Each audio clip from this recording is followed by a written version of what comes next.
nationale, la maman de la nation, cette télévision, les reflets de tout un peuple. Chaque mercredi, vous aimez bien les castings d'aujourd'hui, vous m'avez dit de répondre à la seule dame qui était là le mercredi passé, Madame Magali. Elle est là avec nous parce qu'elle était trop pertinente selon vous. Elle est là avec nous, Madame Magali.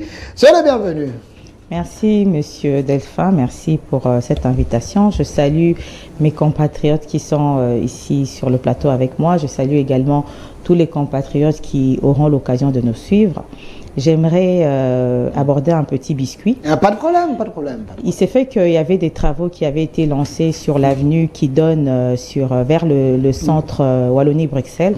Ces travaux ont été lancés depuis plusieurs mois et n'ont jamais abouti. Je ne sais pas quelle est la société qui devait exécuter ces travaux, mais à ce jour, ça gêne le passage, la circulation de ce côté-là. Donc j'aimerais interpeller que ce soit la société qui était en charge de ces travaux, de pouvoir venir finir les travaux qu'ils ont commencé parce que ça gêne la circulation et avec les pluies, la route devient en mauvais état. Voilà, merci Madame Magali. Je précise que vous êtes de DCI, parti cher de l'ancien conseiller stratégique. Des questions stratégiques. Des questions stratégiques. Monsieur Vidier Chimanga, il est devenu qui aujourd'hui? C'est un acteur politique, c'est un homme d'affaires. Je l'ai vu lancer une vidéo de Mondo Jean de son relais. Vous pensez qu'il a encore l'ancrage dans l'opinion? Mais bien sûr, il a l'ancrage, d'autant plus qu'il a été totalement lavé par la justice. Ok, acquitté. Acquitté. Comme Vital Caméra. C'est deux cas différents. Moi, j'aime pas généraliser les cas. Il a été acquitté. Merci. Merci Madame Magali. Alors, de l'autre côté, nous avons la présence de Maître Gédéon Kolela. Vous l'avez réclamé le mercredi passé. Il était là, mais il n'était pas avec nous. Maître Gédéon Kolela, soyez le bienvenu. Merci beaucoup Delphin. Je profite aussi de cette occasion pour saluer mes co-débatteurs. Il y a mon frère que j'aime beaucoup. Je ne vais pas citer son nom de peur que je sois comme un présentateur. On l'a déjà vu. Ouais. Christ Mukendi, qui ça fait longtemps qu'on a partagé avec lui le même plateau. Donc voilà, je salue aussi mon co-débatteur de gauche. Et moi, je suis de ceux qui croient que la démocratie a sa beauté que lorsqu'il y a les chocs d'idées. Parce que c'est ça même la beauté. Voilà pourquoi nous disons que cette beauté de la démocratie nous a manqué depuis la promesse de Feu Mobutu. Et cette démocratie était restée comme une promesse de vieux pieds de tous les gouvernements que nous avons connus avec l'OKK, qui l'ont confisqué pour ramer à contre-courant. Et voilà qu'aujourd'hui, avec Tshisekedi, la liberté d'expression a atteint les seuils même de libertinage. Merci Maître Gédéon Kolela. Aujourd'hui, je vous prends comme éclectique. Aujourd'hui, comme éclectique. Alors, parce que vous avez déjà cité des noms de Monsieur Papilo Kaka, qui est au cadre du PPRD, parti cher à Joseph Kabila. Kabangé, malgré, il ne s'intéresse plus au PPRD selon plusieurs sources. Mais quand même, vous êtes en train de tenir les partis. Monsieur Lokaka, sur le bien. Oui, je vous remercie. Je salue les Congolaises et Congolais qui nous suivent. Mes co-débatteurs d'habitude. Et sauf Maître Mukendi. Monsieur Chris Mukendi. Monsieur Chris Mukendi pour la première fois. Et donc, soyez les bienvenus. Nous participons à la refondation et la réorganisation de notre société par nos pensées. Vous avez cité le président honoraire qui est acteur politique majeur de la République démocratique du Congo. Il ne s'intéresse plus à votre parti. Il vous a même demandé de chercher un candidat, il va le soutenir, mais vous êtes en train de s'accrocher à lui, quelqu'un qui a déjà fait son temps. Au PPRD, il n'y a pas assez de gens. Je vous remercie. Heureusement et malheureusement, vous avez dit on. Okay. C'est indéfini. Et donc, on ne va pas entrer dans les stylistiques. Le président honoraire de la République démocratique. La photo de Kabila, s'il vous plaît. Joseph Kabila a été dans l'actif et le passif de la RDC. Et donc, il a été pour ceux qui l'aiment, comme Congolais, ceux qui ne l'aiment pas, il a été chef et père. Chef et père. Chef de l'État et père d'une nation. Et sa continuité, c'est avec son Excellence Félix-Antoine Tshisekedi, qui est dans la continuité des services publics de l'État. Mais il est acteur politique majeur. Il a une famille politique. Et dans sa famille politique, il y a plusieurs partis. Il y a le PRP, il y a le PPRD, il y a d'autres partis aussi. Et comme acteur majeur, politiquement. Et donc tout acteur majeur a des organisations politiques ou associatives qui concourent. Ce que nous faisons, c'est concourir à la participation et à l'organisation de la société congolaise. Et donc, il y a un groupe d'acteurs qui se reconnaissent en lui comme leader de la continuité de l'État. Mais gardez encore la parole avant que je puisse donner la parole à M. Chris Mukendi. Est-ce vrai tout ce que Chadari dit? C'est Kabila qui lui demande de dire ça. Parce que Chadari, il y a ceux qui pensent qu'il commence à gérer le parti selon ses ambitions. Chadari dit, il ne faut pas aller sans relais. Est-ce que Kabila est d'accord? Parce que c'est lui le chef de votre parti. Chadari ne peut pas dire quelque chose si Kabila ne le demande pas. Je remercie naturellement. En dehors d'être au cadre du PPRD, je suis secrétaire national du PPRD. Secrétaire national? Ça fait longtemps. Donc, depuis 2007, j'étais secrétaire national de l'administration interne du PPRD. Et nous sommes parmi les acteurs majeurs. Le secrétaire permanent du PPRD s'appelle Emmanuel Ramazani Chadari. La mouche autorisée de... Le PPRD est bien organisé. Okay. Je ne pense pas, sous réserve des autres qui nous suivent. Nous avons le bureau politique, nous avons le comité exécutif national, le conseil national, ainsi que les structures de base. Là, c'est que le secrétaire permanent du PPRD, Emmanuel Ramazani Chadari, a dit n'est rien d'autre que la ligne métrique.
De la cité à l'Assemblée nationale et au Sénat. Il y a des commissions de l'opposition. Et donc, tout ce qui est réforme et organisation de l'État, le PPRD participe. Il se passe un problème sérieux. Le problème ayant trait aux deux institutions de la République. Nous n'avons pas le ministère de l'Intérieur comme pouvoir organisateur des élections en RDC. Parce que les agents de la CENI ne sont pas agents au service de l'État de la fonction publique.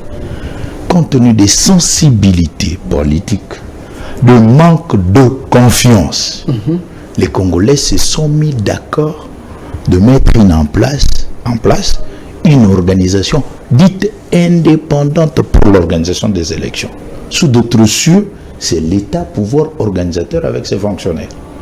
Cette institution a été mise pour éviter les suspens, les doutes. C'est comme ça que nous avons une organisation indépendante. Alors, l'organisation indépendante d'appui à la démocratie qu'on appelle CENI a des composantes, a des délégués. Les délégués sont désignés par les parties prenantes. Et donc, le PPRD, le FCC, ne reconnaît pas les délégués qui sont à la CENI. Manara est là. J'insiste. Au nom du PPRD. Je m'excuse. Ok. Alors, comme la désignation et la composition posent un problème, il y a lieu de revisiter pour les élections crédibles et apaisées. Ça, le premier point, attention. Le deuxième point, parce que la question devient... L'émission n'a pas encore commencé. Là, le deuxième point. C'est important. Nous sommes dans un débat. On devra rebondir sur ce qu'il dit. Non, vous allez. Le deuxième point. L'institution dite la Cour constitutionnelle, Maître Kolela, vous n'allez pas me contredire avec Maître Magali, c'est une institution politique. Une institution politique. Les constitutionnalistes sont là et les politologues sont là, ils savent qu'on appelle une institution politique. Comment? Par sa désignation, sa composition et sa manière de fonctionner. Les délégués de la Cour constitutionnelle sont désignés comment? Voilà. Et puis, vous n'allez pas me dire que... Alors, en amont, vous avez la CENI pour les candidatures. En aval, ça va chuter à la Cour constitutionnelle. Merci. Alors, les deux institutions doivent être crédibles pour aller dans les élections apaisées, transparentes, entre guillemets. Merci. Merci, monsieur Papilo Kaka. Donc, le PPRD exige qu'on puisse refaire la Cour constitutionnelle et la CENI. Naturellement. Ce sont les préalables. Pour que vous puissiez participer aux élections. Crédible. Merci. Alors, monsieur Chris Mukendi, je sais que ça bouillonnait en vous pour avoir la parole. Je vous donne suffisamment le temps, mais quand même, vous reconnaissez que Joseph Kabila qui est ici, c'est le créateur des créateurs. Il a créé Bati. Bati qui est votre leader, président de la FDC. Et par rapport à ce que le Kaka a dit, c'est important, nous devons aller aux élections, mais pas les élections boutiquées en avance, les bonnes élections. Pensez-vous que c'est préalable? Vous pouvez tenir compte de ça aussi? Merci beaucoup. Je voudrais d'abord saluer les téléspectateurs qui nous suivent et leur présenter aussi les vœux le meilleur, parce que c'est ma première participation à votre émission depuis que l'année 2023 a commencé. Et par la même occasion, saluer les amis avec qui nous partageons les plateaux. Papilo Kaka, j'ai donc connu là. Avec qui ça sera la première fois que nous aurons à débattre ensemble. Et je le félicite pour son éloquence. Hein. Vous savez, parfois quand on parle français, les gens pensent que nous disons la vérité parce qu'on les dit avec toute l'intelligence que nous avons, comme des savants, comme de vrais scientifiques. Alors qu'il a raconté des choses qui faillent nécessairement pouvoir réqualifier ici. Okay. Joseph Kabila, créateur des créateurs, il a créé Bahati. Et les autres hein.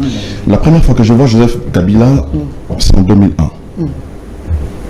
Moi personnellement. La première fois que je vois Joseph Kabila, c'est en 2001, après le décès de Mzee Laurent Désiré Kabila. Et on présente un jeune homme de 29 ans qui devrait succéder à son père. Et c'est la première fois que je le rencontre. Mais dans l'histoire du Congo, je connaissais déjà un certain Bahati Lukwebo. Voilà. Donc pour moi, la naissance de Kabila en tant que politique a commencé en 2001. Bahati Lukwebo, nous connaissons son histoire. Donc, s'il faut parler de créateur des créateurs, je ne pense pas. Mais nous reconnaissons que le professeur Modeste Bahati a eu à travailler avec Joseph Kabila en tant que Congolais, en tant que patriote. Il a donné à la République son intelligence et son énergie pendant le mandat de Joseph Kabila. Donc, à la fin, Kabila qui dit n'a pas eu 15 meilleurs collaborateurs, donc Bahati n'était pas parmi les meilleurs collaborateurs. Évoluez. Quand on dit collaborateur, c'est son... Meilleur, Kabila l'a dit. Il faut faire la différence entre collaborateur et partenaire politique. Quand on dit collaborateur, parce que le chef de l'État a un cabinet. Quand on dit collaborateur, ce sont des gens avec qui il travaille tous les jours dans son cabinet. Collaborateur. Mais quand on dit partenaire, c'est quelqu'un que vous voyez par tous les jours. Bahati était partenaire, pas collaborateur. Il était partenaire politique. Il faut faire la différence entre partenaire politique et collaborateur. Mais quand même, donc les collaborateurs sont directeurs des cabinets. directeur des cabinets adjoints, tous ceux qui composaient les cabinets des chefs de l'État au niveau de la présidence étaient ses collaborateurs. Voilà. Le préalable posé par le PPRD. C'est pas notre sujet, mais c'est important, les élections concernent tout le monde. Je voudrais d'abord revenir à tout ce qui a été dit ici. Monsieur Lokaka, je comprends qu'il prêche pour sa chapelle. Même si la maison où vous habitez sointe, vous ne le direz pas devant tout le monde que la maison est en train de s'effondrer, de peur de recevoir des attaques de ceux qui composent cette maison. Mais il sait très bien que ça va bientôt faire 10 mois que le président honoraire Joseph Kabila ne reçoit même pas Chadari comme secrétaire permanent du parti. C'est vrai ça? Ça va faire 10 mois. Vous n'êtes pas du PPRD, vous avez cette information? J'ai l'information et il le sait très bien. Joseph Kabila, ça va bientôt faire 1 année qu'il ne reçoit pas. Tous ceux qui parlent au nom du PPRD, tous ceux qui parlent au nom de Joseph Kabila, ils le font par excès de zèle.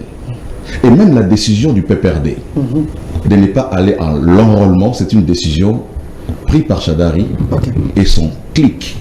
Joseph Kabila n'y est même pas. Il n'est pas encore. Et les amis seront étonnés de voir Joseph Kabila aller se faire enrôler parce que Kabila, c'est un patriote.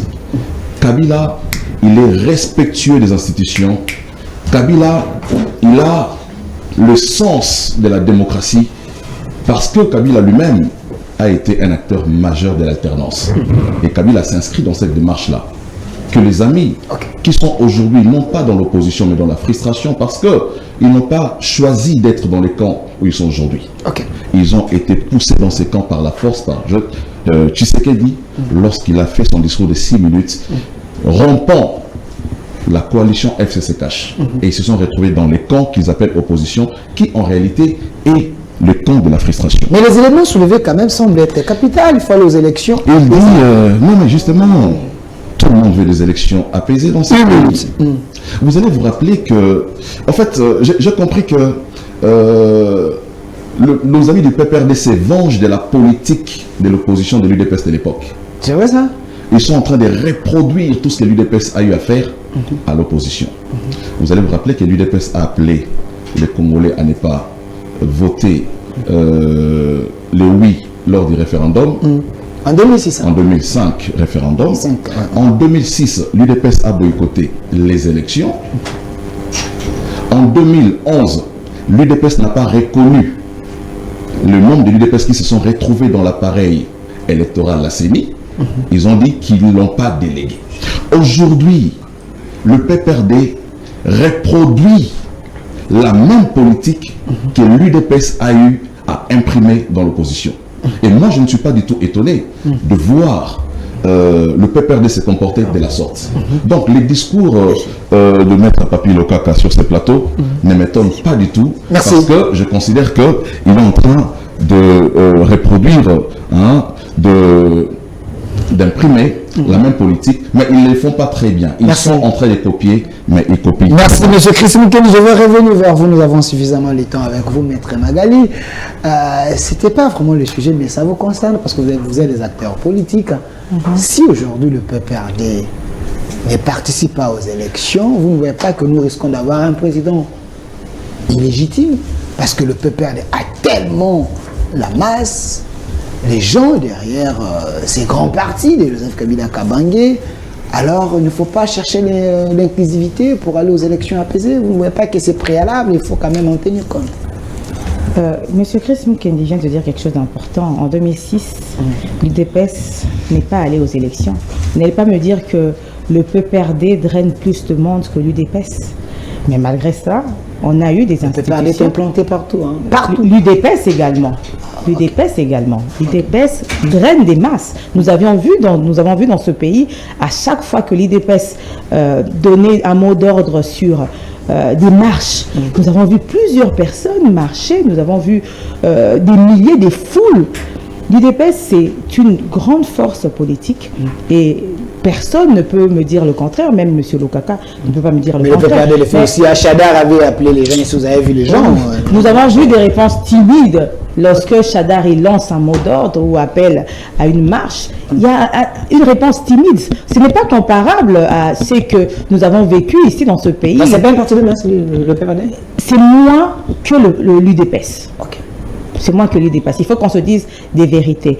Et donc, le pouvoir en place a mis tout en œuvre afin de pouvoir inviter tous les acteurs politiques, tous les composants politiques, pour pouvoir rejoindre le processus électoral. Mais vous avez dit une chose importante.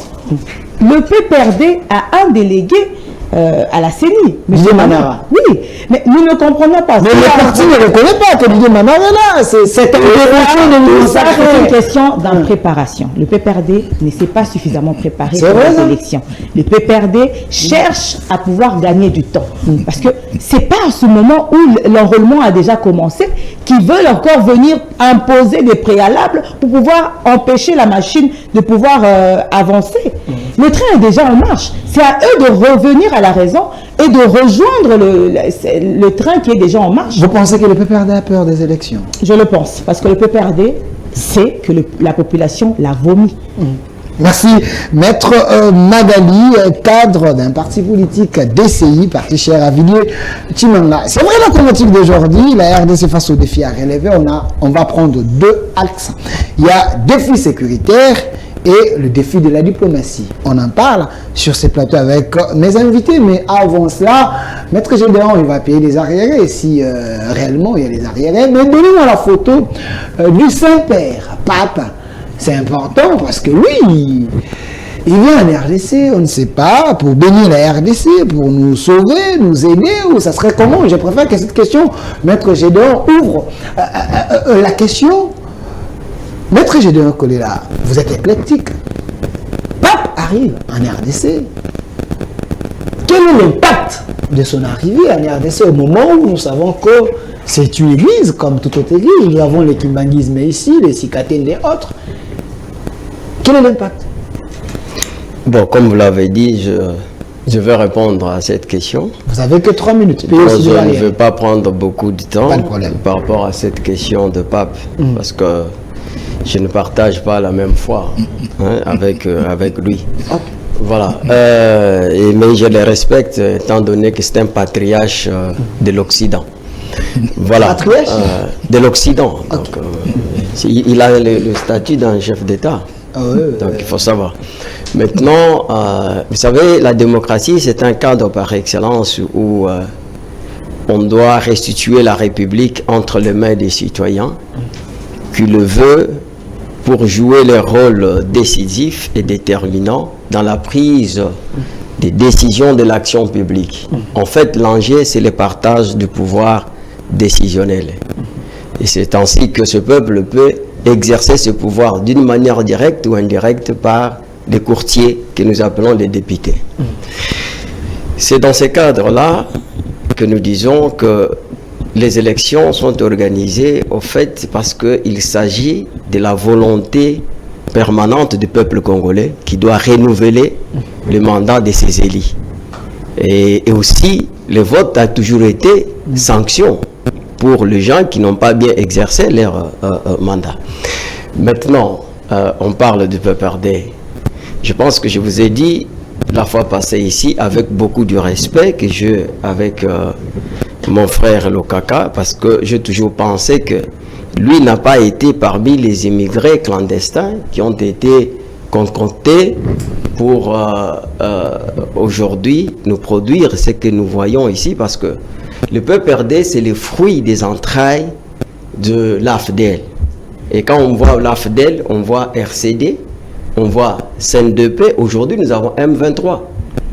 Donc, c'est-à-dire que le PPRD a été créé sur base de l'opportunisme sans idéologie réaliste. Ce qui fait qu'aujourd'hui, ils ne comprennent même pas que Joseph Kabila est respectueux de règles de droit. Parce que Joseph Kabila, en principe, comme eux disent, c'est pas ça. Lorsque vous lisez la loi qui organise les statuts de l'ancien chef de l'État, et ce n'est pas pour rien qu'il reste un aboyeur inaudible, sans piper et mot. C'est pas que il est inutile. Mais il sait que le jour où il fera la déclaration politique, donc ces jours-là, donc lui-même va s'exposer et de tous ces privilèges qu'il bénéficie avec. Et il sera poursuivi, et même pour la femme d'autrui, si il s'avérait qu'il avait peut-être goûté à l'hameçon avec une femme d'autrui. Donc, et voilà pourquoi je demande à... Faut pas intimider... Non, je n'ai pas... Donc, c'est pourquoi je... Président honoraire. Je m'inscris dans le même carnet que Chris Mukendi, tout en disant, mon frère, que on ne boit pas aveuglement l'évier Solgan parce qu'ils firent l'actualité. Si l'IDPS a refusé d'aller aux élections parce qu'il a donné des raisons. Il y avait des préalables avant les élections en 2006. Premièrement, il faudra qu'il y ait le recensement. Par faute de recensement, regardez ce que nous récoltons aujourd'hui. Avec le brassage, le mixage et tout ça, on a infiltré l'administration publique et l'armée. Donc, alors, moi je voudrais... Et puis, il y a une chose que le CACA ne pouvait pas, aujourd'hui, adhérer à l'idéologie de M. Ramazani. Pourquoi? Parce que M. Ramazani, il a été présenté par Kabila comme dauphin. Et qu'il devrait incarner un certain leadership. Parce que, d'après Kabila, il a estimé qu'après moi, il y a quelqu'un qui pouvait perpétrer les combats que j'ai commencé. Malheureusement, je donne Kabila raison de dire qu'il n'a pas pu donc valoriser le capital humain congolais. Vous savez, c'est très grave. Hein? Ce n'est pas ce que ça signifie qui fait mal, mais ce que ça traduit. Donc ça traduit que Joseph Kabila, pendant tout ce temps, il a légué à la jeunesse congolaise une éducation de la rue. Et si vous voyez la qualité des débats sur nos plateaux, ça risque à désirer. Donc, et le CACA, quand je regarde son intelligence, sagesse, parce que là, je pense que c'était peut-être à lui qu'on pouvait donner cette opportunité. Il pouvait faire mieux que Chadar. Chadar risque de devenir géant. Non, mais écoutez. Vous restez une minute. La question je vais. Il faut que le CAC accepte que le PPRD aujourd'hui est converti à un cafétéria politique de quinoa. Et Joseph Kabila ne croit pas. Il ne croit en personne, même pas à une démonstration intellectuelle. Donc, il a raison pour dire que ça fait 10 ans Kabila n'est pas. Il ne croit en personne, même pas à une démonstration intellectuelle toxique de négationnisme. Donc, qu'on voit sur le plateau de télévision. Merci. Donc, sur base de ça, je veux demander à Lokaka, parce qu'il a une vision. Moi, c'est parmi les gens que je respecte. D'ailleurs, je me demande où est-ce qu'on l'avait ramassé. Parce que, où est-ce qu'on l'avait ramassé? Parce que les autres là, je vous ai dit que le PPRD était composé par les immigrés clandestins, sans papier. Merci. Oui, les immigrés clandestins, sans papier, sans qualité. Merci. La raison pour laquelle ils nous ont laissé comme ça pendant 18 ans, sans la carte. Merci, notre général. C'est vraiment. Maintenant, vous parlez de... 30 secondes. Vous avez glissé encore. Non, je vous ai dit que, d'abord, vous me dites, vous savez, si je suis éclectique, c'est parce que je m'oppose contre les combats de l'hypocrisie, de la neutralité de l'Empire romain, qui a fait de sa religion, et qui a fait de sa religion... Il vient quand même au commun pour nous venir, nous aider. Oui, mais une religion d'État, ça c'est moi, ce sont mes opinions. Donc c'est un patriarche de l'Occident. Quand il vient ici, il faut savoir que c'est d'abord pour les intérêts de son État. C'est vrai ça? Oui, mais je vous dis. Mais vous pensez que les Mbongo, tous ces cardinals qu'on a eu ici, ils sont ici pour vos intérêts? Ils sont pas... donc, est-ce que vous ne savez pas qu'il y a un accord qui existe, que vous appelez des saints? C'est Saint-Siège, c'est comme si il y a la sainteté au niveau de Rome là-bas. Il n'y a pas la sainteté. Il y a la pédophilie, il y a la simonie, il y a beaucoup de choses. Je ne vais pas cracher sur la grande église, la grande église du monde, l'église catholique, la force parmi eux. Mais une bonne chose, c'est que, étant que quelqu'un qui participe à de grandes décisions, il vient, et au moment où la RDC est agressée, je pense que s'il doit y avoir une valeur ajoutée, parce que le Vatican est impliqué, il a toujours été derrière les décisions de l'opinion internationale, les États-Unis, l'Union européenne et tout ça. Donc je pense, pour moi, bon, avec beaucoup de respect, je voudrais qu'il puisse s'inscrire dans les cadres de renforcer encore la diplomatie agissante. Merci. Mais quant à la spiritualité, il n'y a rien. Merci, parce qu'on ouvre cette question de la diplomatie. On va terminer avec la question sécuritaire après. Monsieur Lokaka, je vous donne 4 minutes. Le Saint-Père arrive. C'est un président, en quelque sorte. Pensez-vous que son arrivée ici en RDC peut bouger les lignes? Oui, je vous remercie sincèrement. Avant de prendre le Saint-Père, il a souffré quand même. Vous savez, le vrai problème qui touche aussi notre société, c'est l'élégance et la beauté. Quand je vous vois bien habillé, intelligent, donc je me rends compte que c'est une personnalité. Et ce que les politiques appellent la rangue politique, la manière de communiquer. C'est ça même notre échec dans la diplomatie. C'est-à-dire, sous d'autres cieux, on présente des gens beaux, élégants, bien habillés, des dames jolies comme la charmante Magali. Donc, ça fait les échanges de pays, État, État. Et même la manière de communiquer. C'est même le rôle du parti politique. Et là, je te dis que le PPRD n'avait pas des immigrés clandestins. Ok. Nous étions au début dans des peaufinages de textes. Et nous avons choisi la social-démocratie. Une idéologie de la gauche. L'économie libre du marché, naturellement. Et puis il y a des gens intelligents. Je crois même, l'autre fois je vous ai dit, si tu prends à la présidence dans des cabinets, c'est tous les anciens du PPRD qui sont là. C'est vrai ça? Qui sont formés. Et là, le président Kabila mérite coup de chapeau. Même s'il n'était pas nommé, au moins, il y a des gens formés, à l'étranger comme au pays. Pendant une quinzaine d'années. Donc, les gens sont formés. Et le pays est détenu par tous ces jeunes héros dans l'ombre. Okay. À l'heure actuelle. Et à la présidence, je t'informe. Pour ne pas citer l'AFDC et le DCI de Mme Magali. Donc c'est des produits formés. Et je ne pense pas qu'il y a un parti qui a formé les jeunes cadres. Même pas l'UDPS? Non, je ne pense pas. Et je sais que le patriarche aurait formé un groupe de gens auxquels nous avons hérité. Parce que nous étions encadrés, conscience oblige, nous étions encadrés par les anciens de l'UDPS. Qui, naturellement, ont fait le bureau politique, les comités chez nous et les secrétaires généraux. Ils étaient anciens de l'UDPS. S'ils n'étaient pas formés, y compris le professeur Chadari, s'ils n'étaient pas formés à côté du patriarche Étienne, et donc, ils ne seront pas à la hauteur de nous former aussi.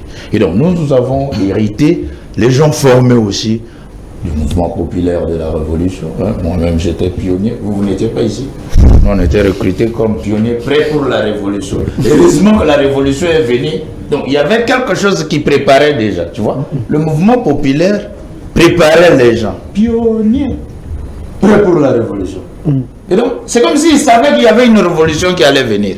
Et comme nous, on était prêts pour la Révolution, on a saisi la Révolution. Okay.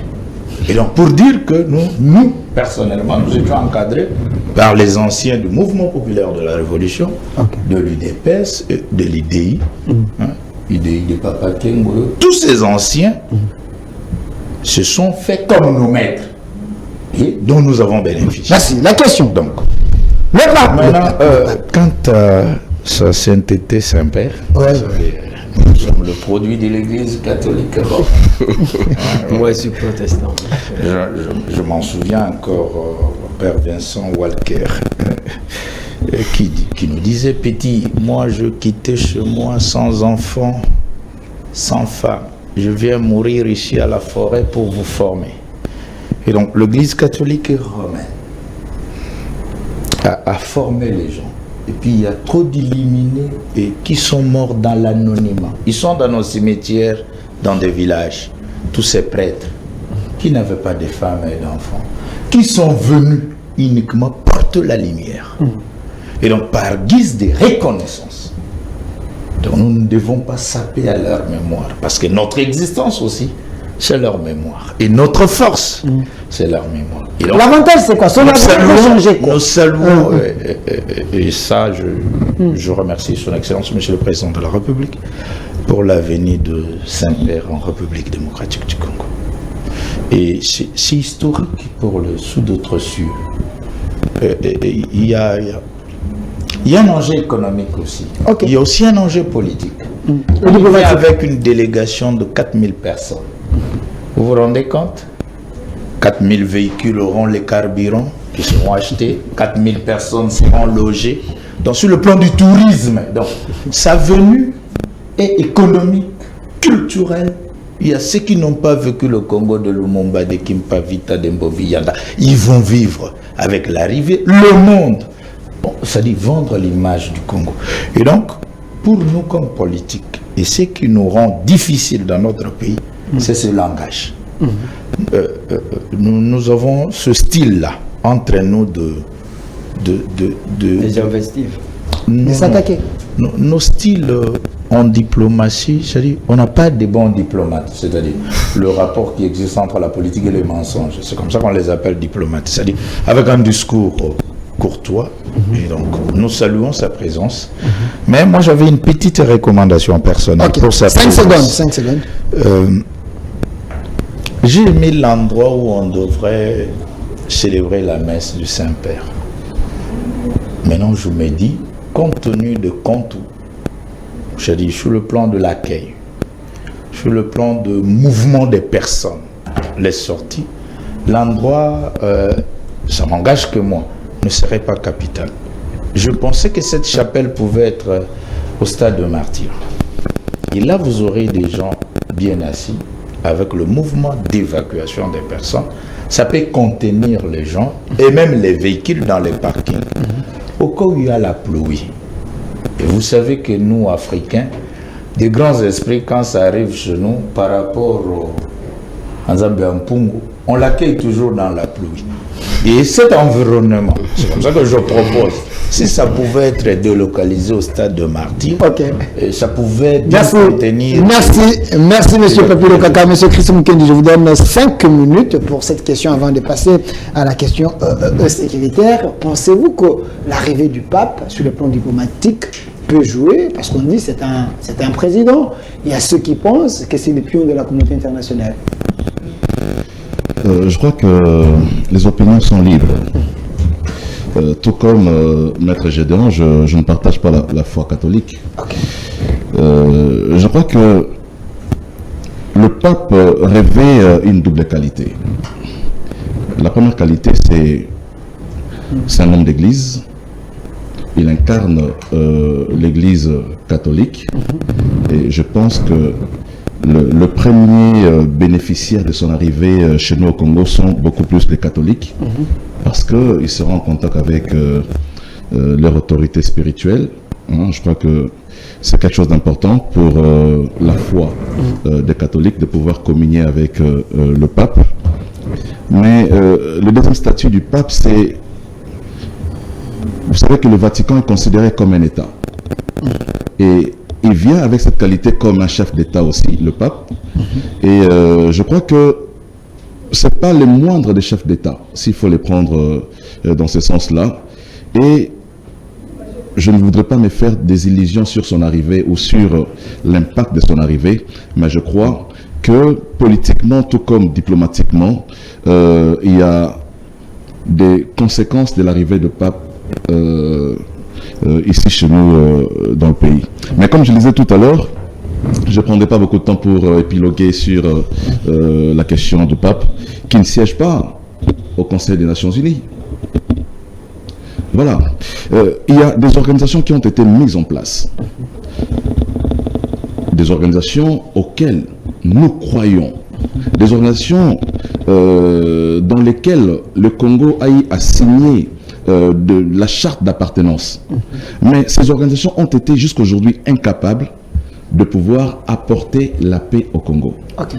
Je parle notamment des Nations Unies, qui a depuis 20 ans envoyé la MONUSCO ici au Congo, mais cette MONUSCO a été transformée dans une machine de pillage des ressources de notre pays. Une mission stérile.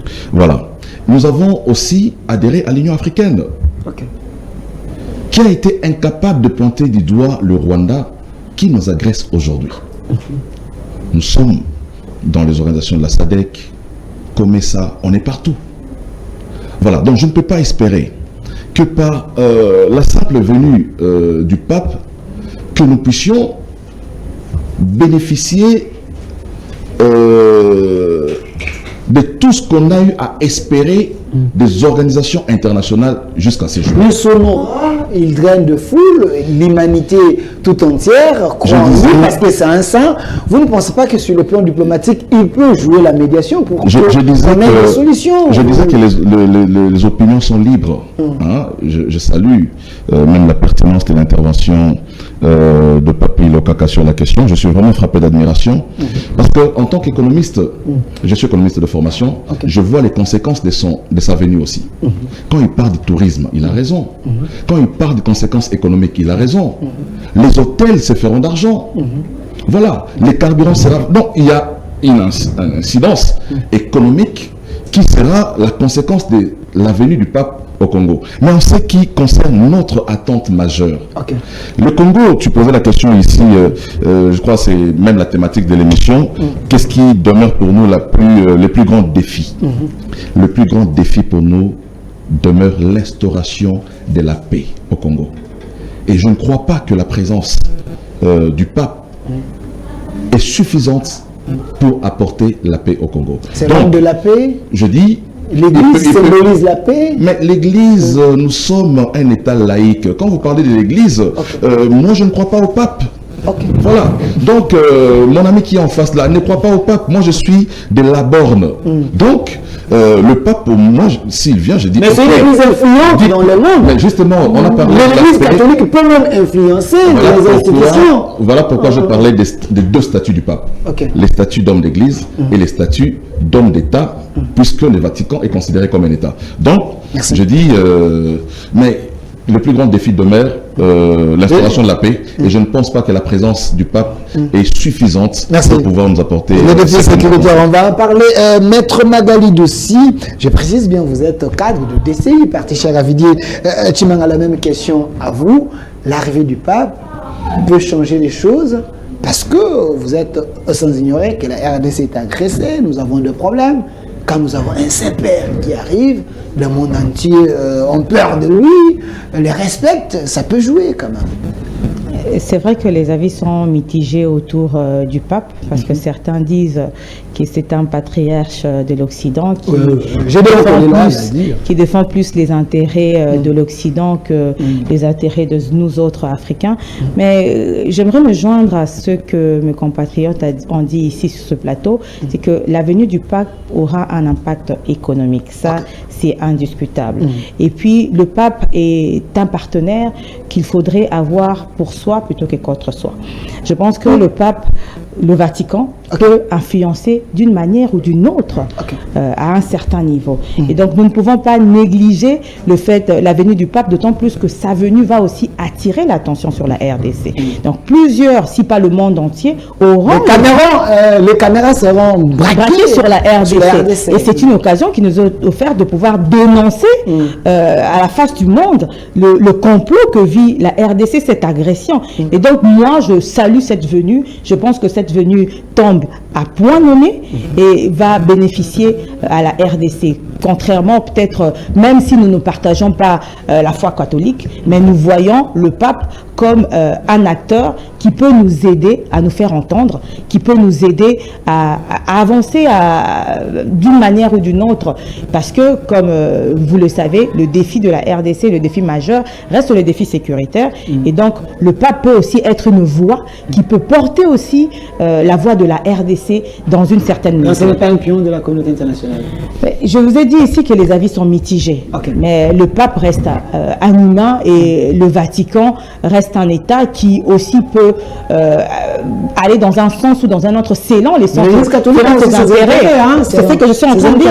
Il peut aller dans un sens ou dans un autre, selon ses intérêts. Nous avons un fin diplomate à la tête de l'État, le chef de l'État. Je pense que le chef de l'État pourra trouver comment amener le pape à aller dans notre sens. Merci à Maître Magali Dossi, cadre de DCI de Vidé-Chimanga. Alors, la deuxième question importante aussi, c'est les défis sécuritaires. On en parle, la RDC face aux défis à relever. Il y a les défis sécuritaires, on en parle sur ces plateaux parce que le chef de l'État avait dit il se sentirait un président dans la peau d'un président si l'Est trouve la paix. Aujourd'hui, 4 ans après, pouvons-nous dire que le chef de l'État, Félix Tshisekedi, se sent réellement dans la peau d'un président? Parce que Bunagana n'est pas entre les mains des Congolais et dirigé par les rebelles.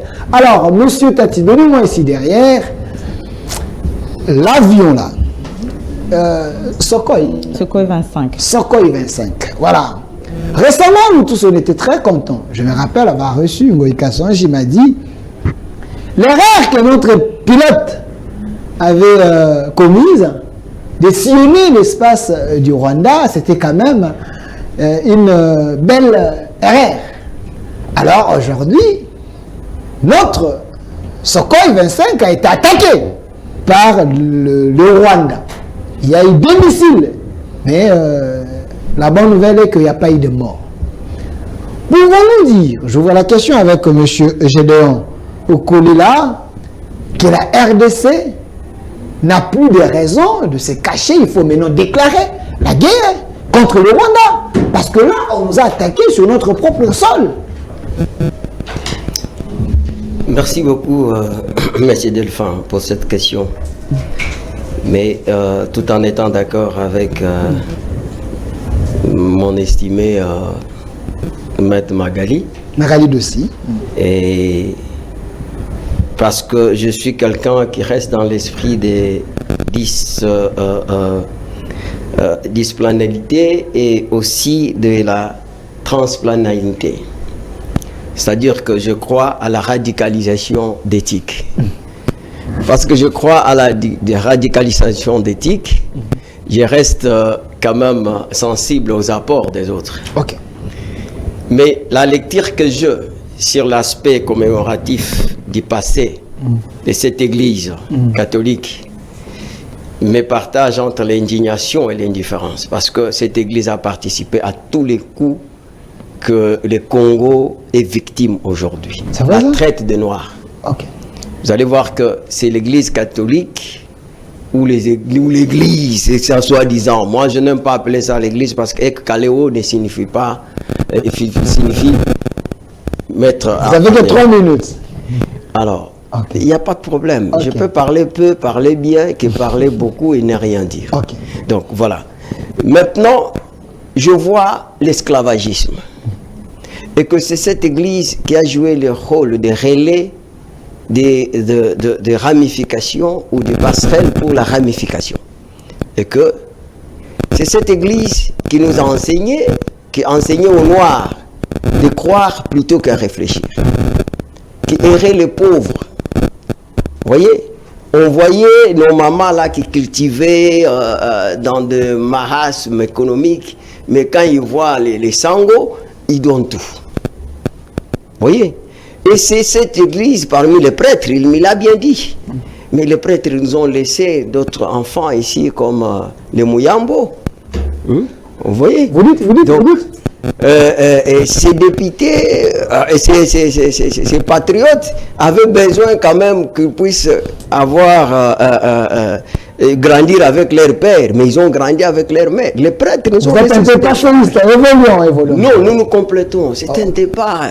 Donc il faut relever les débats. Parce que les gens peuvent croire que le pape c'est un dieu. Comme les gens là, c'est comme s'il est saint. Alors que là-bas, je vous ai dit qu'il y a la simonie, nous avons appris ça là-bas. La pédophilie, c'est là-bas. Alors, donc, il faut relativiser cette question. Merci. La question. J'ai aimé. Je suis d'essai. Vous savez, moi, je fais les droits économiques. Et dans ma formation additionnelle, je fais le droit pénal des affaires. Il faut relativiser lorsqu'on parle des questions des recettes économiques. Et ça sera à charge de qui? Parce que très souvent, ces hôtels-là, vous allez vous rendre compte que c'est le pays d'accueil qui prend en charge, parce qu'on parle de la délégation, on ne parle pas des gens qui viennent pour assister à cet événement. Mais on parle d'un Saint-Père, soi-disant, mais qui vient toujours avec la main tendue. Vous savez, le roi est venu ici au temps de Kabila, nous connaissons ce qu'il y a eu. Moi j'ai peur, sur tous les plans. Parce que, comme je disais, le passé de cette église donc me laisse perplexe. Il faut me comprendre. Et lorsque je suis comme un chat échaudé, je dois craindre l'arrivée de cet homme. Merci. Parce que pour que le pape puisse s'impliquer dans la paix à l'Est, ça ne demande pas qu'il se déplace. Ça ne demande pas qu'il se déplace.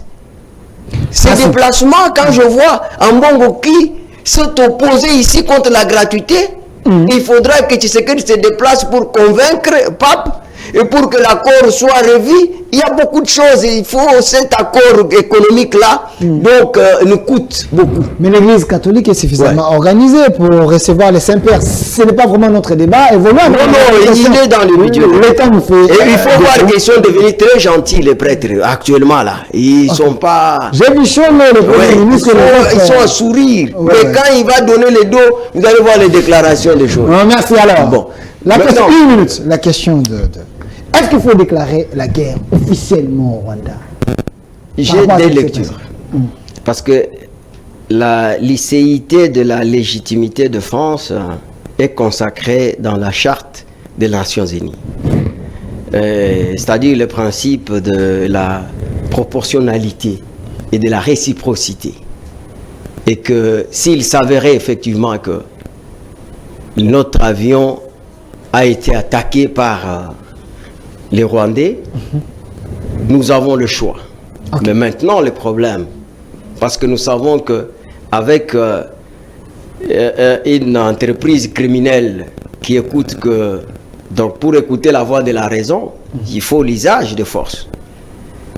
Effectivement, Kagame a toujours une longueur d'avance. Il sait que, du fait pour le président de la République, parce qu'il faut faire une lecture quand même des événements qui ont précédé ce qui est arrivé.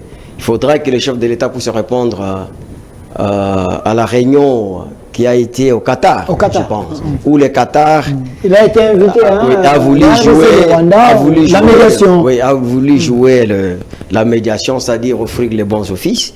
Et n'oubliez pas que le Qatar, c'est un partenaire privilégié des États-Unis d'Amérique, et que les États-Unis servent, c'est le partenaire aussi qui a toujours servi le Rwanda de base arrière. Donc, et ici, l'opinion internationale par rapport à la diplomatie du chef de l'État tente à changer son avis pour être défavorable à cet homme Kagame ou le Rwanda. Parce que vous savez depuis un certain temps que la mafia internationale a été vue sur la place publique, que effectivement les multinationales, parce que n'oubliez pas que le Qatar a construit l'usine de raffinerie de l'or au niveau du Rwanda, et qu'il y a un accord commercial dans ce sens-là, et que c'est que peut-être le Rwanda devrait faire avec la RDC, et qu'il s'est retrouvé en quadrature arrière. Est-ce que c'était une manière pour lui de se rattraper? Et que le président leur a réservé la fin des non-recevoir, et qu'en contrepartie, le Rwanda veut pousser le Congo à une erreur, c'est-à-dire quand nous allons voir ça et que nous allons appliquer les principes de la réciprocité, et sans au préalable obtenir la résolution du Conseil de sécurité, à ce moment-là, donc le Congo, ça dit que va tomber dans cette erreur-là. Vous voyez? Donc maintenant, merci. Le M. Kagame, vu qu'il a échoué sur le plan diplomatique, parce que c'est quelqu'un qui a réussi avec le clientélisme, de ce qu'il a appelé les génocides, tout ça, et aujourd'hui ces discours ne passent pas.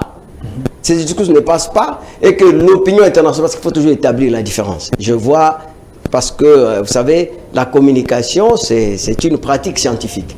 Il y a une différence entre la communauté internationale et l'opinion internationale. Et l'opinion internationale est incarnée par de grandes puissances. Et ces grandes puissances, c'est aujourd'hui la France qui a plaidé pour qu'il ait les levées de mesures de la notification. C'est-à-dire qu'aujourd'hui, Kagame sent que la RDC est dans une voie d'obtenir ce qu'on appelle l'isolement obligatoire diplomatique, et qu'il peut compter que sur les multinationales.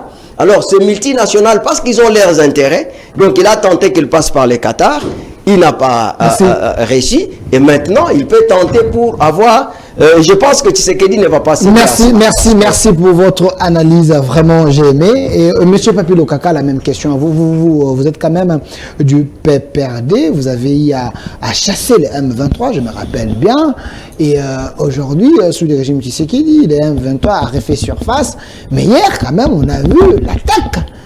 Ils ont attaqué notre avion, le Rwanda.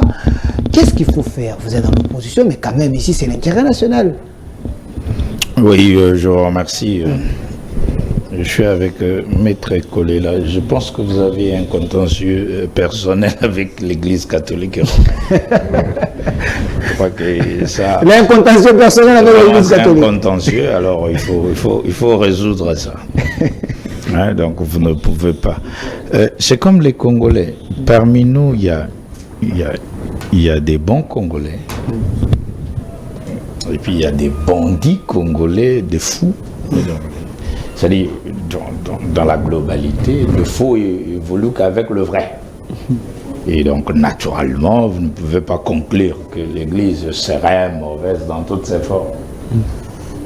Donc, l'essentiel de l'enseignement a été détenu par tous ces héros dans l'ombre.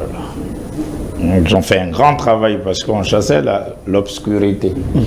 La connaissance n'est rien d'autre que la lumière. Et puis dans la conception des universités, généralement, c'est une foi chrétienne. Parce qu'au départ, c'est la vie.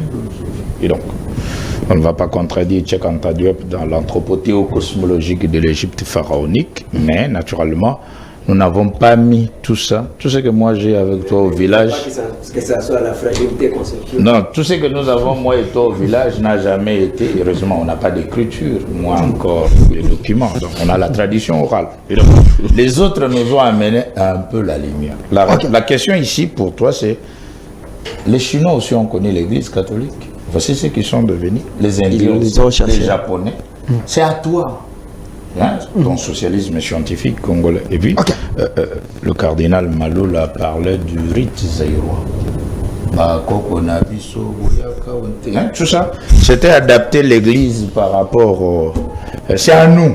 L'essentiel maintenant, c'est nous. C'est pas les autres. La question sécuritaire, l'État nous fait défaut. Vous savez, avec la sécurité de mon pays... Vous parlez de la guerre avec le Rwanda. Est-ce qu'il faut déclarer directement la guerre avec le Rwanda? Non, vous savez, nous devons nous dépasser. La République démocratique du Congo avec ses Congolais, la République rwandaise avec ses Rwandais, en tout cas, les deux pays doivent se dépasser. Nous sommes liés à une histoire des générations. Mais le Rwanda, c'est un pays rebelle. Je m'excuse. Okay. Ça m'engage moi. Nous sommes liés à une histoire des générations. Il y a eu des mutations, il y a eu des mariages, il y a eu des formations. Au départ, nous étions au Congo belge, Rwanda et Urundi. Une seule monnaie, une seule banque, une seule administration. Et après, ça devient les 3 pays. Et puis, sous le règne du maréchal, on a atténué nos relations par la création de CPGL. Pour atténuer. Je dis, les dirigeants devraient se rencontrer pour échanger. C'est pratiquement un peuple quand tu es à Goma. C'est pratiquement un peuple. C'est avec le Congo-Brazzaville. Alors, cette question, nous devons nous dépasser. C'est comme l'Allemagne et la France en 1945. Maître, vous allez me contredire qu'en 1945, un chancelier allemand, vraiment avec un président français, pouvait se taper les côtes comme Macron et Angela. C'était dur en 1945, en 1950. Mais aujourd'hui, la France, Macron et son chancelier, de temps en temps aux Champs-Élysées, non? Mais ils sont alliés, amis, et ils parlent même de l'Union européenne. Donc, c'est-à-dire, les échanges ont changé. La mentalité aussi a changé. Nous aussi, je crois qu'avec les générations, ça peut changer. Mais qu'est-ce que nous devons retenir? Il y a un problème d'habitus entre nous individus quand on devient politique. Tu vois, comme mettre là avec l'église catholique, c'est dur. Parce que le père de l'église, c'est le cardinal Ambongo. Tu sens comment il est en train de les saper. C'est ça le problème que nous avons ici. C'est le problème des habitudes. On ne se dépasse pas. Avec le Rwanda aussi, c'est comme ça. Vous n'avez pas ignoré qu'il y a des professeurs congolais qui enseignent à Kigali les mathématiques, les chimies. Il y avait des professeurs, les gens qui ont été à l'université en 1997, il n'y avait même pas de gens pour enseigner. Mais il y avait quelques professeurs rwandais qui venaient enseigner parce qu'ils ont grandi au Congo. Mais ils se présentent, je prends le cas, Biaka Gaba a enseigné les mathématiques à l'université de Kisangani, il venait avec son billet, il enseigne, il dit, j'ai été enseigné au Congo, je suis aux États-Unis, on me dit qu'il n'y a pas de professeur, je viens enseigner. Mais il se déclare Rwandais, mais il enseigne gratuitement parce qu'il a été formé ici. Et puis il rentre. Donc, on a un problème sérieux. On a un problème institutionnel entre les dirigeants. Et puis, il y a un problème de peuple. Nous devons nous dépasser. Comment? Nous devons avoir une armée forte chez nous. Hier, j'apprenais sur l'Angola, là.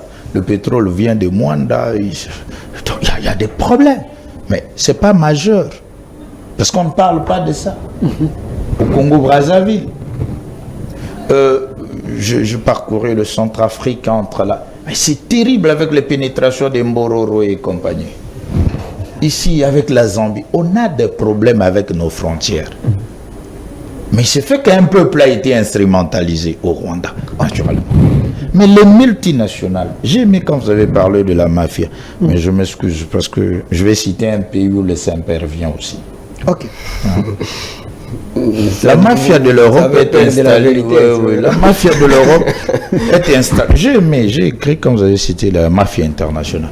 La mafia, c'est ça la sécurité. La mafia de l'Europe est installée en Italie. C'est-à-dire qu'il y a des organisations clandestines plus puissantes que l'État. Ils viennent négocier même des contrats. Vous pensez que c'est leur gouvernement. Mais c'est des privés de la mafia. Dès que ça marche, leur État reconnaît que c'est vous. Quand ça ne marche pas, l'État dit vous avez coopéré avec des bandits. C'est comme ça que nos contrats sont floués. Il y a la mafia en Colombie. Cette mafia, je m'excuse, prend l'ampleur de toute l'Amérique. Il y a des organisations américaines privées, armées jusqu'aux dents, déloge même les présidents, mais n'ont rien à voir avec le gouvernement américain. Ils sont connus parce qu'ils payent. Ils fabriquent même les armes. Quand ça marche, leur État dit que oui, c'est bon. Quand ça ne marche pas, il dit on ne les reconnaît pas. Il y a la mafia au Japon. Il y a des organisations japonaises et tout, bien connues. Ils vous financent. Mais ils ne sont pas connus par l'État. Et puis il y a la mafia en Chine. Des sociétés, vous voyez que c'est une société, oui, on te dit c'est une société chinoise, mais qui n'est pas répertoriée par le gouvernement chinois. Mais qui opère ici, qui engage même des négociations avec votre gouvernement. Donc, les 5 types de ces genres de mafia font partie de la mafia internationale dans les multinationales. Alors, c'est aussi la sécurité chez nous. Parce que je dis et je répète, nous n'avons pas un service de sécurité. Il y a lieu de créer un service de sécurité et d'intelligence pour faire les analyses, pas pour arrêter. C'est-à-dire pour des analyses approfondies. Si le chef veut s'engager, le service va dire non, telle société en Chine n'est pas reconnue, mais c'est une société de sous-traitance des Américains. Quand tu es en Chine, tu vas voir que les Européens et les Américains ont délocalisé les entreprises vers la Chine. Merci. Je m'excuse. 5 secondes. Quand vous signez le contrat avec une société chinoise ou japonaise en Chine qui doit entrer en RDC et que le propriétaire serait italien américain, qui ne sont pas d'avis avec vous, cette société chinoise ne va pas bien opérer ici. Donc, il y a un problème de cette dépendance. D'où nous devons bien s'organiser, être bien équipés. Je dis et j'insiste, aller au camp Kokol, aller au camp Tchachi, camp Ketele, camp Bumba.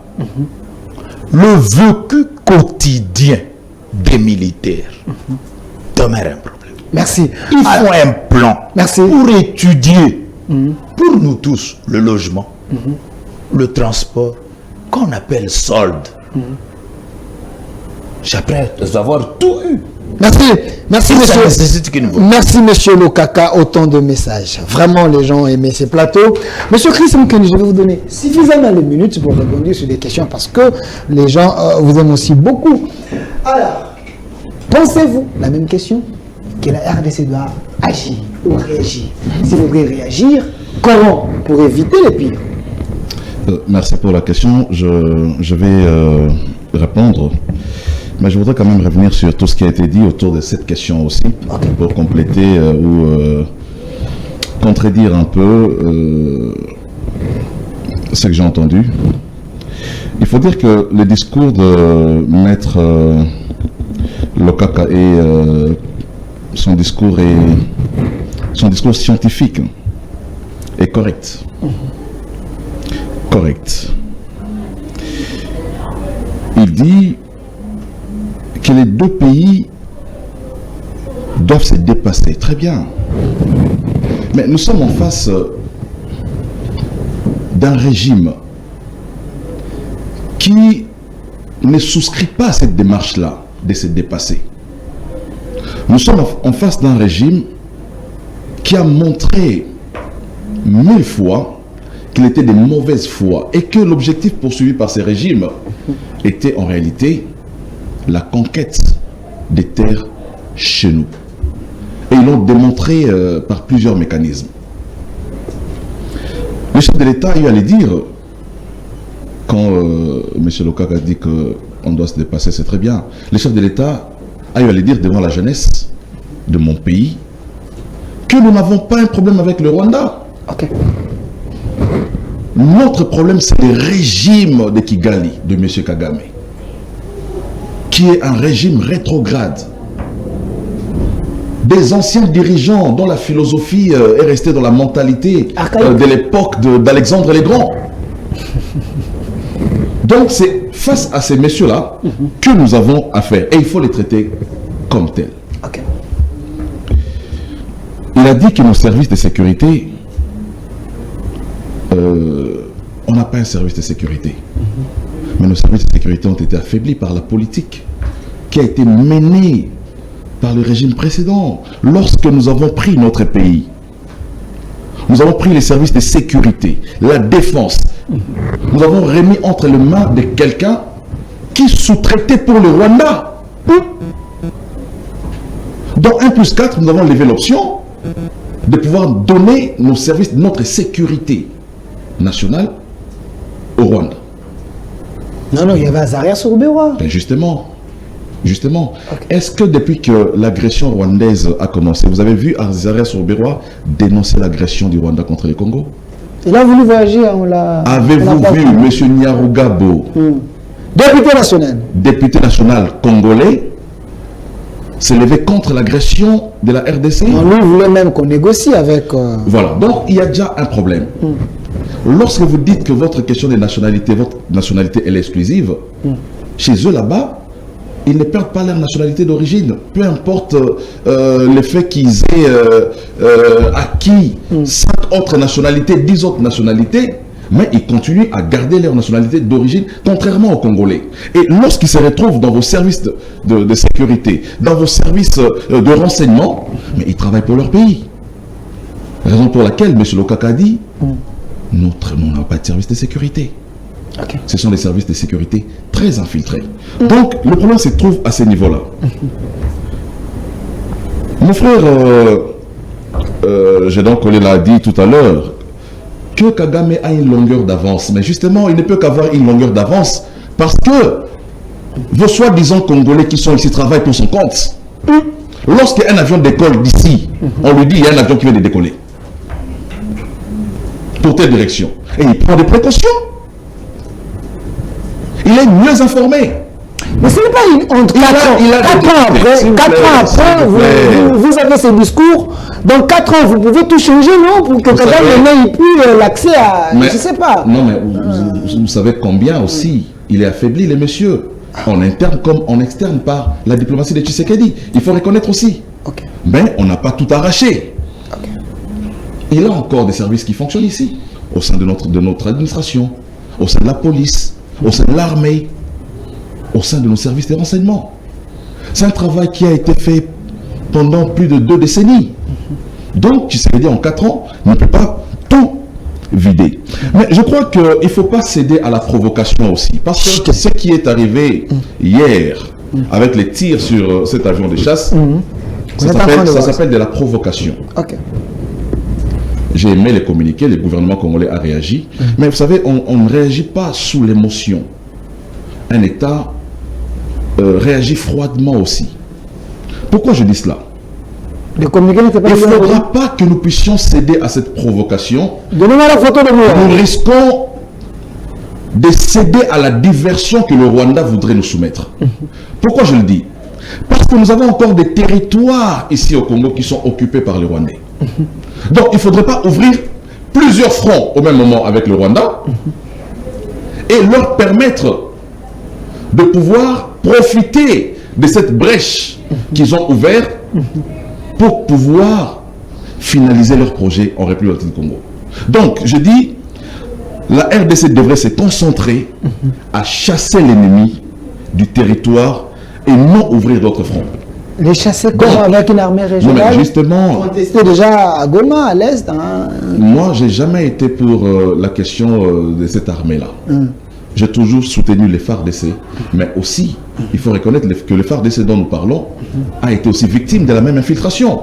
Donc, il faut, je crois que le chef de l'État avec les services qui l'entourent sont beaucoup mieux outillés que nous pour pouvoir approcher cette question-là. Mais j'ai dit, nous devrions nous concentrer beaucoup plus à résoudre la question de la reconquête de nos territoires qui sont occupés, plutôt que d'ouvrir un nouveau front qui donnerait... Vous estimez que c'est une distraction? Non, je dis... si on suit cette voie-là... Je me dis, c'est vrai que l'avion avait ce qu'on dit, comment on appelle, cet appareil qui permet de... Les anti... Ce qui permet de détruire les missiles qui sont tirés sur lui. Mais si le Rwanda voulait vraiment abattre cet avion, il l'aurait aussi abattu.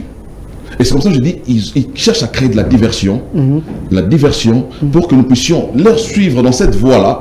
Et ceux qui sont à Unagana, ceux qui sont dans les territoires occupés par RDC, profiteraient de l'occasion pour aller à la fin de leur objectif. Merci Maître Nagali. De la même question, revenez sur l'avion Sukhoi. DCI, vous avez suivi avec le président Videti Manga. Quelle est votre analyse par rapport à ce qui est arrivé hier? Pensez-vous qu'il faudrait se lever, dire non, stopper Kagame, parce que ici en RDC, on n'est pas assez de fainéants, on nous a attaqués. Est-ce qu'il faut aller dans la diplomatie, il faut agir? Vous savez, c'est une énième provocation du Rwanda. Et cette énième provocation nous donne encore une énième preuve de l'agression de la RDC par le Rwanda. Nous devons... On en a déjà trop, mais il faut... Oui, c'est une preuve supplémentaire, mais nous devons nous dépassionner lorsque nous abordons cette question. Parce qu'il n'est pas normal, ça serait illogique, alors que votre maison est en feu, de laisser votre maison brûler pour aller pourchasser la personne qui a mis le feu à votre maison. Nous sommes agressés. Nous avons des milices, des groupes terroristes à l'intérieur de nos frontières. Nous devons d'abord en finir avec ces groupes terroristes. Nous ne pouvons pas laisser ces groupes terroristes qui sèment la terreur et aller attaquer le Rwanda. Nous devons d'abord pacifier la zone Est.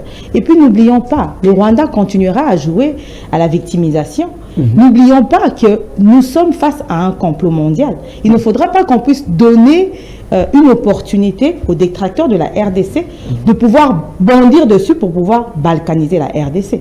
Donc nous devons faire preuve de clairvoyance et de juger la situation froidement. Ce qui est primordial pour le moment, c'est de pouvoir pacifier la zone Est. Monsieur Lokaka a dit que il faut que nous puissions nous dépasser. Nos États doivent se dépasser. Mais j'ai beaucoup aimé ce que M. Christ a dit. Le problème de la R, parce qu'il a donné un exemple disant qu'il y a des professeurs congolais qui donnent cours au Rwanda, et je pense que c'est réciproquement. Le problème que nous, le Congolais ou la RDC a, ce n'est pas un problème avec les Rwandais, mais c'est un problème avec un régime qui a à sa tête Kagame, qui a un plan macabre contre la RDC. Et donc, nous comprenons, je pense que le monde est en train de comprendre progressivement que le Rwanda n'est pas prêt à abandonner cette bataille. Le Rwanda a son plan qu'il veut mettre en exécution. Et dans ce plan-là, cet incident, cette provocation, c'est dans le but de nous faire réagir à chaud. Et nous n'allons pas tomber dans ce piège. Et le communiqué du gouvernement, pensez-vous qu'on est tombé dans les panneaux?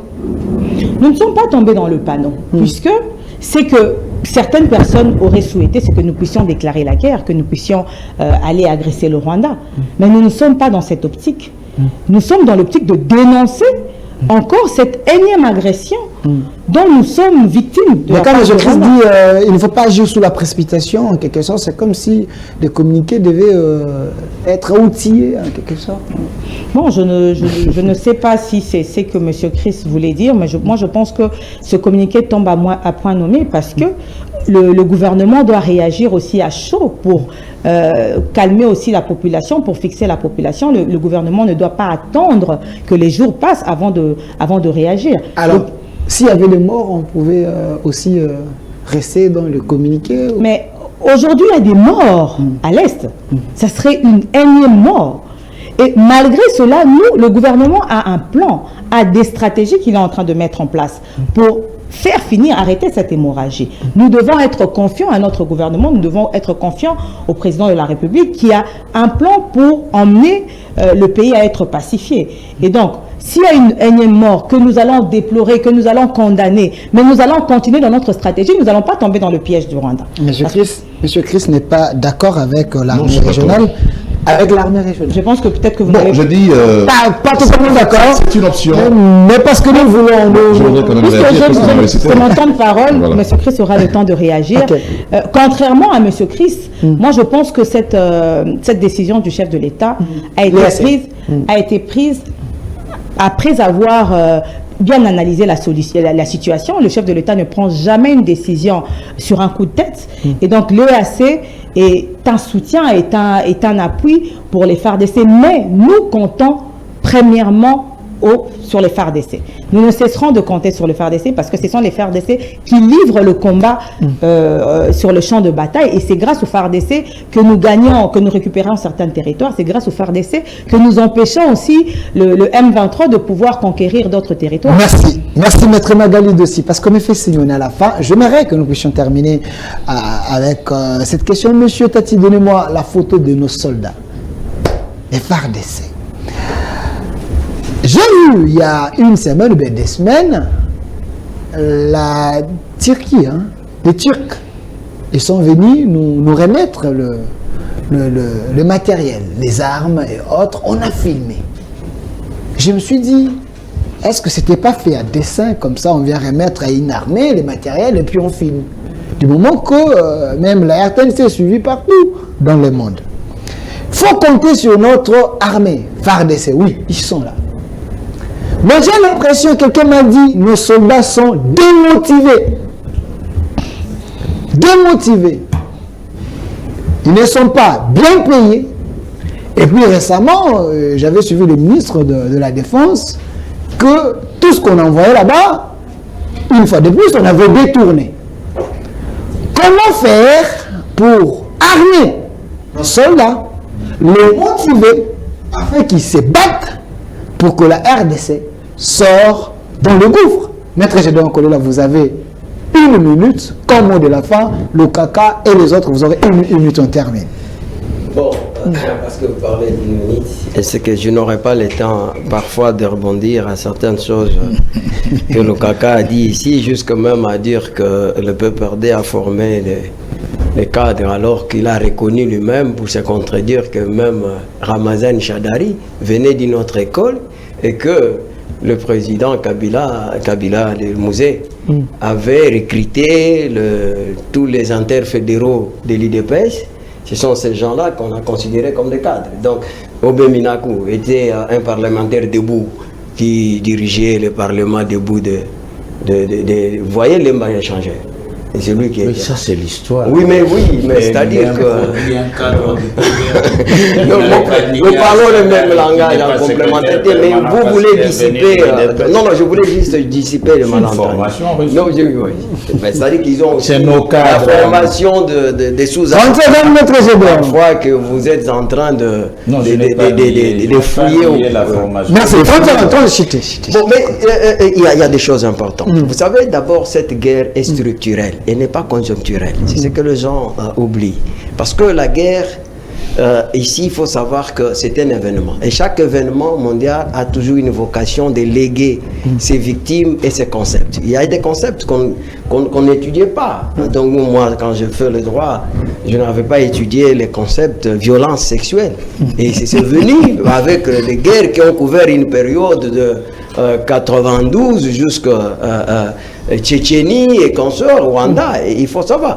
Et aujourd'hui, cette ville était préparée pour 400 000. Aujourd'hui, nous sommes plus de 12 millions. Pourquoi? Parce qu'il y a le phénomène d'exode rural qui a créé aujourd'hui le banditisme urbain. Donc, vous voyez, ça c'est... Il faut savoir que la guerre a toujours des conséquences et qu'il faut les réformes prioritaires qui vont créer un écosystème structurel. Donc, alors, dire que non, dans 4 ans, écoutez, Tshisekedi a fait des avancées, des novatrices qu'il faut saluer. D'abord, avec Joseph Kabila, cette armée, avec l'effort de guerre, c'était à 100 millions de dollars. Et aujourd'hui, c'est 400 millions, mais avec la loi de programmation, nous sommes à 1 milliard et un plus. C'est énorme. C'est une avancée novatrice qui n'a jamais existé. Donc, parce qu'on parle, M. Chris, je ne sais pas si on n'a pas peut-être la même formation, mais c'est quelqu'un que j'ai toujours respecté. Il est efficace. Mais dans la théorie de la guerre, il y a des mécanismes qu'on appelle la diplomatie, l'intensification de la diplomatie militaire, qui fait en sorte que vous puissiez gérer la guerre de sorte que cette guerre ne puisse pas quitter l'espace régional. Et dans ce sens-là, vous allez progresser, faire en sorte que donc il y ait des blocs militaires qui soient pour vous. Et aujourd'hui, c'est le président de la République qui contrôle cette zone économique pour les échanges commerciaux aussi, qu'on appelle, c'est quoi encore? Zone EAC. Donc, c'est-à-dire que tous ces militaires-là, vous voyez, aujourd'hui, qui est tourné en bourrique, c'est l'ancien président de Kenya, donc qui se voit ridicule, parce que l'accord n'est pas appliqué. Mais écoutez, comme il vous a dit, ici nous avons quelqu'un qui a une vision expansionniste et aussi belligérante. Donc un homme pareil, donc il est habitué en deux armes, c'est-à-dire qu'il a encore des pensées en quadrature arrière du chef de guerre de 1960, alors que maintenant nous cherchons des institutions très fortes. C'est pour ça qu'il ne faut pas négliger. Donc vous voulez faire la guerre, donc il faut savoir que il faut créer d'abord l'effort de guerre. L'effort de guerre, on le crée par rapport au fond. Je termine la phrase. Pourquoi? Parce que l'argent, c'est le nerf de la guerre. Parce que l'argent, c'est le nerf de la guerre. Le Tshisekedi vous dit, nous préparons la guerre parce qu'il veut la paix, fait quoi? Prépare la guerre. La guerre, on la prépare. Donc, comme il vous a dit, qu'est-ce que Christ voulait vous dire?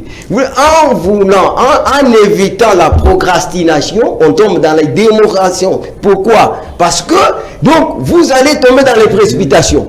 Donc, la procrastination peut vous faire mal. Merci. Il ne faut pas tomber dans les démocraties. Merci, je vous aime pour votre intelligence que vous dégagez souvent dans cette émission. Monsieur Lokaka, 1 minute, respectez vraiment. On conclut, on dit que nos soldats... Ils sont pareils. Hein. Voilà. En 2 minutes. Que nos soldats sont démotivés. Maître Magali a parlé. La question du Rwanda se dépasse, oui. Moi, j'ai étudié l'incidence de la guerre du 2 août. Il y a 4 points majeurs. C'est comme s'il faut un dépassement. Les Chinois ont été aussi dominés par les Japonais pendant un siècle. Cette question, c'est une question de vie et d'une analyse de siècle. La première mission, il y a un groupe de gens qui cherchent le pouvoir pour la guerre de l'Est. De 2, il y a un groupe de personnes qui cherchent la terre. Ils sont différents. Quand ils viennent là, il y a ceux qui ont comme cahier de charge être président en RDC et Premier ministre. Et puis il y a un groupe qui ne veulent pas être président en RDC, Premier ministre ou ministre, qui veulent seulement avoir la terre. Ok. Et vous avez un groupe qui n'ont rien à voir avec le président, ni la terre. Ils ont besoin que de minéraux. Ils accèdent avec ces minéraux par le sang. Donc, ils captent. Donc, et ils sont gangsters pour les minéraux. C'est-à-dire, une organisation arrive avec 20 milliards de dollars pour prendre les minéraux qui vont coûter 400 et quelques milliards de dollars dans 2 mois. Ça, c'est notre groupe. Donc, ce groupe-là est intitulé Minéraux du sang. Et puis, le 4e et le dernier groupe, c'est le groupe de gaz. Le gaz que nous avons dans l'espace du Grand Kivu dépasse le gaz de l'Ukraine et de la Russie. Les estimations de 2060, d'après les rapports de la CIA, c'est ce gaz-là qui va alimenter le monde. C'est comme ça qu'il faut créer un service d'intelligence et de sécurité, où on met un expert en droit économique et pénal, un économiste approfondi, avocat approfondi. On ne met pas les automates. On met des gens qui réfléchissent le futur. Je m'excuse, c'était une parenthèse. Avec ça, il faut se dépassionner. Avec ça. Parce que c'est tellement intelligent et stratégique. Les solutions matérielles, non. C'est une solution d'intelligence en long, en court terme. 30 secondes, j'étais. Le groupe de la Terre, Manuel Valls était Premier ministre en France. Mais quand il y a eu des élections au Pays Basque, il était laissé présenter. Voilà, c'est pour parler des sénateurs et des ministres que vous parlez. Mais si vous avez un pays bien organisé, Obama était président, mais le nom est du Kenya. Ah, mais il est solide. Si le pays est bien organisé, on peut te mettre au sommet, mais vous n'allez pas trop détruire. Parce que, je vais chuter, nous sommes à la fin. Il ne faut pas être le peuple. World Trade Center. 10 secondes. George W. Bush Jr., président des États-Unis. L'armée américaine l'a protégé dans un espace où le président ne savait pas. Que quand ils ont senti que la situation est maîtrisée, qu'ils ont fait sortir le président. Et le président a demandé, j'étais où? On dit, vous êtes locataire de la Maison Blanche. C'est le secret de la défense américaine. Donc, la défense congolaise doit avoir le secret. Merci. Et doit avoir les gens qui sont bien organisés, bien planifiés, des patriotes. On doit les recruter à 5 ans. Merci. Merci, M. Papy Lokaka. M. Chris Mukendi, l'État nous fait de faux un débat élégant, mais quand même, on doit terminer. Le mot de la fin, on conclut avec vous. Nos soldats, on dit, ils sont démotivés. Est-ce que c'est qui a relevé les défis? dans ces secteurs. J'ai vu les images de soldats au front, mais qui n'étaient pas congolais. Qui parlaient en lingala pour faire croire que nos soldats au front étaient démotivés. Voilà aussi une arme pour déstabiliser nos FARDC, qui en réalité sont motivés. Les FARDC au front sont motivés. Mais il faut aussi reconnaître que plusieurs fois, il y a eu des détournements en rapport avec la logistique qui devrait accompagner nos FARDC au front, la ration, tout ça. Mais ce qu'il faudra faire, il faut, au-delà de cette dénonciation, faire des procès contre nos autorités militaires. Okay. Nous avons une haute cour militaire ici à Kinshasa. Il faut qu'il y ait des procès publics qui mettent à la barre de hauts fonctionnaires militaires qui s'évertuent à détourner tout ce qui est dirigé vers nos soldats qui sont au front. Mais c'est le secteur des talents forts, non? Il est inspecteur général de l'armée, quelque chose comme ça. Ça sera un élément motivateur aussi pour les FARDC qui comprendront que les autorités qui les envoient au front, ils ne les envoient pas comme des chairs à canon, ils les envoient comme de vrais Congolais pour défendre l'intérêt du Congo, mais aussi que toute la provision nécessaire qui doit les accompagner pendant la guerre arrive effectivement à les atteindre. Donc je crois qu'il y a un travail à faire de ce côté-là, rendre des procès militaires publics pour démotiver ces pratiques-là. Il faut retirer, extirper de notre armée ces militaires qui s'évertuent à faciliter l'avancement de nos ennemis dans nos territoires. Voilà, parce que c'est votre mot de la fin, 10 secondes, regardez ça dans la caméra. Quand j'ai annoncé que j'allais vous recevoir, il y a des natifs de Delvaux, ils m'ont dit, Chris Mukindi, nous l'aimons beaucoup. Quel est votre secret pour que vous soyez plus populaire à Delvaux? Moi aussi, il n'y a pas de secret, je vis naturellement avec mes frères, mes compatriotes, donc il n'y a aucun secret, juste rester naturel. Merci, rester naturel. J'espère que ce côté-là, vous serez avec Faïl ou comme votre adversaire, candidat. Je le battrai. Merci. Alors, Maître Magali, dossier le mot de la fin, on retient quoi? Est-ce vrai? Nos soldats sont démotivés? Si oui, qu'est-ce qu'il faut faire pour les motiver? Il a clairement été établi ici que nos soldats ne sont pas démotivés, mais il y a une campagne pour pouvoir démotiver nos soldats et même la population qui tente à faire croire que nos soldats sont démotivés. Il y a des vidéos qui circulent et j'en appelle même à nos compatriotes d'arrêter de propager ces genres de vidéos quand on identifie clairement que ce n'est pas des Congolais. Des gens qui ont des visages compliqués. Oui, ce sont des gens qui veulent se faire passer pour des Congolais pour nous combattre. Et donc il faudra aussi que ceux qui sont en train de faire le travail d'identifier les traîtres, tous ces détourneurs, ce sont des traîtres qui travaillent contre les intérêts de la RDC, puissent encore amplifier le travail qu'ils sont en train de faire afin d'identifier tous ces traîtres, afin que ces traîtres soient sanctionnés et soient livrés à la justice pour qu'ils vivent le sort qu'ils méritent, puisqu'ils travaillent contre la RDC et contre les intérêts de Congolais. D'essayer toujours dans l'Union sacrée, vous allez soutenir le chef de l'État, Félix Tshisekedi? Vous connaissez la réponse. La DCU est toujours derrière le chef de l'État. Notre président est toujours... C'est votre candidat? Oui, c'est notre candidat. Nous avons dit que nous allons accompagner le chef de l'État pour 2 mandats parce que déjà, dès le départ, nous savions qu'il allait avoir 2 mandats et donc nous sommes toujours derrière lui et nous sommes dans l'Union sacrée. Vidi Tshimanga, il est d'accord avec ça? Écoutez, si moi je parle, c'est que le mot d'ordre a été donné par le président national. Et donc nous sommes d'avis avec le président national parce que nous devons continuer de soutenir le président Tshisekedi parce que nous avons vu les avancées qui ont été faites. Nous avons sa volonté de pouvoir développer le Congo et changer la vie des Congolais. Merci Maître Magali Dossi. Vous êtes cadre de DCI de Vidi Tshimanga. Si j'ai dit cela parce que j'ai suivi une vidéo de Vox Africa, on a mis la photo de Vidi Tshimanga, Bisselele et les autres. Moi j'ai réagi, j'ai dit bon, je connais Vidi Tshimanga quand même, c'est quelqu'un qui aime bien le président. Je ne pense pas qu'il est... qui est toujours proche du président. Merci. Ça nous finit pour aujourd'hui. C'était le mot de la fin. Sur ce plateau, j'étais avec Maître Magali aussi. Merci d'avoir répondu à notre invitation. Maître Gédéon Kolola, éclectique.